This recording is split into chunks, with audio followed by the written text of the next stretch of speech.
All right, let's kick off another deep dive. Today we're taking a look at Divine Rivals by Rebecca Ross. Oh, yeah, this one's got a lot going on. Yeah, it's a book that's really grabbed people's attention. This blend of romance, mythology, and a story that just pulls you in. Right. It all takes place in Cambria. Okay. Imagine a world where gods are not only real, but they're at war. And not just like off somewhere else. This war is spilling over, affecting everyone. Exactly. So that's Cambria.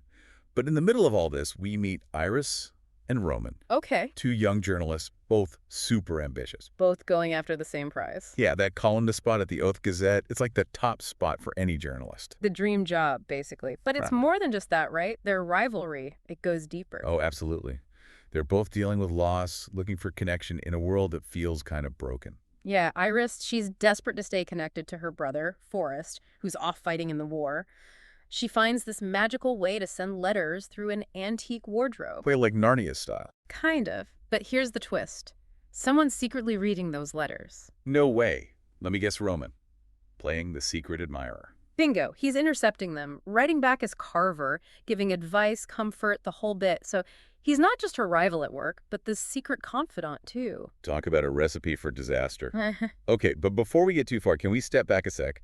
Who are these characters? Sure. Iris, she's a firecracker. Drops out of school to chase her journalism dreams, lands a job at the Oath Gazette, determined to make it in a field dominated by men. She sounds fearless. What about Roman? What's his story? Roman. Yeah. At first glance, he's got it all: money, social status, that natural writing talent. But he's carrying this weight of a tragic past. Lost his sister in a childhood accident. So he's got this hidden pain, and that's shaping his actions, including connecting with Iris through her letters, even if it means deceiving her. Exactly. It sounds like they both have a lot more going on beneath the surface. And this war, the clash between the skyward and underling gods, that seems to be a big part of their lives too. Oh, for sure. It's not just some background noise. It's like this living, breathing thing that affects every single part of life in Cambria. Like there's this ban on music. Really? Because of the gods? Yeah, music is seen as connected to Enva, one of the underling gods, so it's forbidden. Imagine a world without music. It's crazy. Wow. Okay, so we've got this war shaping everything, these two characters with all this hidden stuff, and a rivalry that's about to get a whole lot more complicated. What happens next? Well, Iris, always up for a challenge, takes on this risky assignment. She's going to be a correspondent in this small town called Avalon Bluff, And this town is, right on the edge of the war zone. oh wow, that's brave. Or crazy. Or both. Probably both. And guess who decides to follow her? Roman. Trying to one-up her again? Yep. He's not about to let her outshine him, even if it means risking his neck. So they're both in Avalon Bluff now, dealing with all the dangers, ethereal sirens that warn of attacks, wounded soldiers everywhere. It sounds intense. Yeah. And with Iris and Roman forced to work together, Oh, things are definitely about to get interesting. Avalon Bluff becomes this crucible where their rivalry starts to morph into something else, something more complicated. I bet they're forced to rely on each other, their masks start to slip, their true feelings. Well, you can see where this is going. And then, just when you think they might have a chance, bam! Iris discovers Roman's secret. The Carver thing blows up. Ouch. The betrayal, the anger. But maybe underneath it all, there's this realization that their connection goes deeper than she thought. It's a whole lot to unpack, and that's just the beginning. Trust me, you'll want to keep reading. You've definitely piqued my curiosity. We'll have to dive back in and see how this all unfolds. Okay, so we're back, diving deeper into Divine Rivals. Last we left off, Iris and Roman are in Avalon Bluff. Things are pretty tense, not just because of the war, but their feelings, the secrets.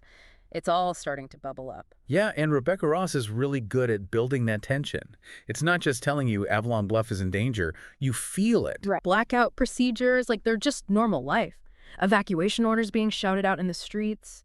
And barricades constantly being built, like a constant reminder that danger is right there. I can't even imagine, like, living with that, knowing things could just change in an instant. Absolutely. And in the middle of all this, Iris, she has this moment. She sprints her mother's ashes in this field outside of Avalon Bluff, this golden field. Wow. Yeah, it's really powerful, like a farewell, but also this way for her to find strength, connection amidst all the chaos. It sounds like she's finding ways to deal with her grief, even though everything around her is falling apart. Yeah. But, okay, what about Roman?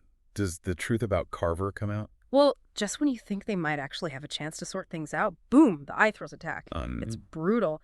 And it's not bombs, they drop these canisters of poisonous that's gas. terrifying. It's not just the immediate danger, it's that lingering fear, right? Yeah, Like the unseen threat. totally. It's chaos. And it's in this moment that Iris sees Roman's true character. He's injured, but he shields her from the gas, puts her safety above his own. So he's not just this privileged guy. He's actually willing to risk it all for her. Yeah, Does that convince Iris that his feelings are real? it's definitely a turning point. I mean, facing death together, it kind of strips everything away, right? The pretenses.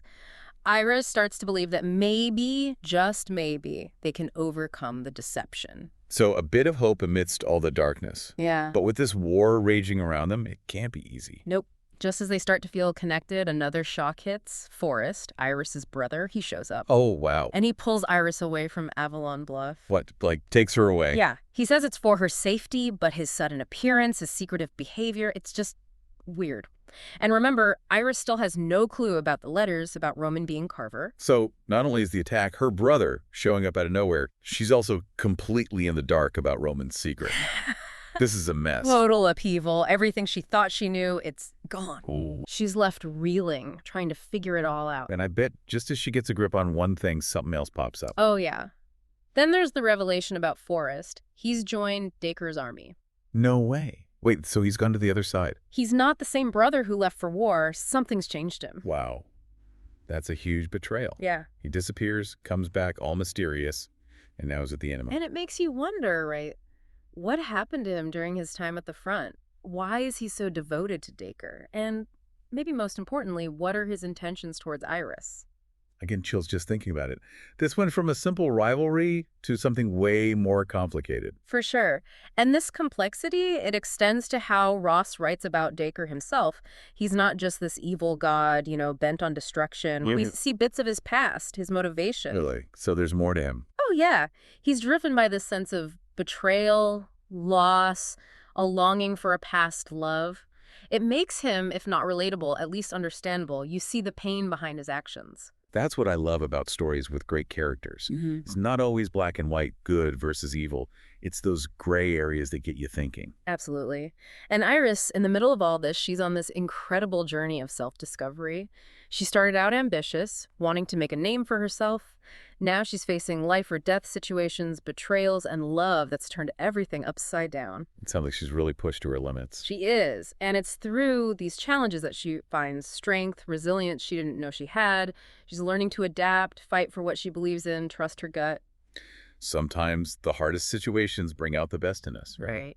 It seems like Divine Rivals is about so much more than just a war. It's about love, loss, ambition, finding your voice when the world's trying to silence you. Absolutely. And Ross's writing, those rich details, the emotional depth, it pulls you in. You feel the tension, the heartache, the hope, right alongside the characters. You're making me want to read it right now. But I have so many questions. What happens to Iris and Roman? What about Forrest?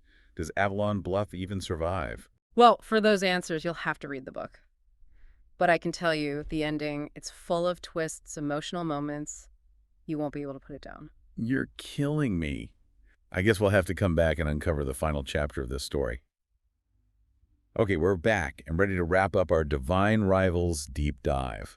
Things are getting pretty intense, to say the least.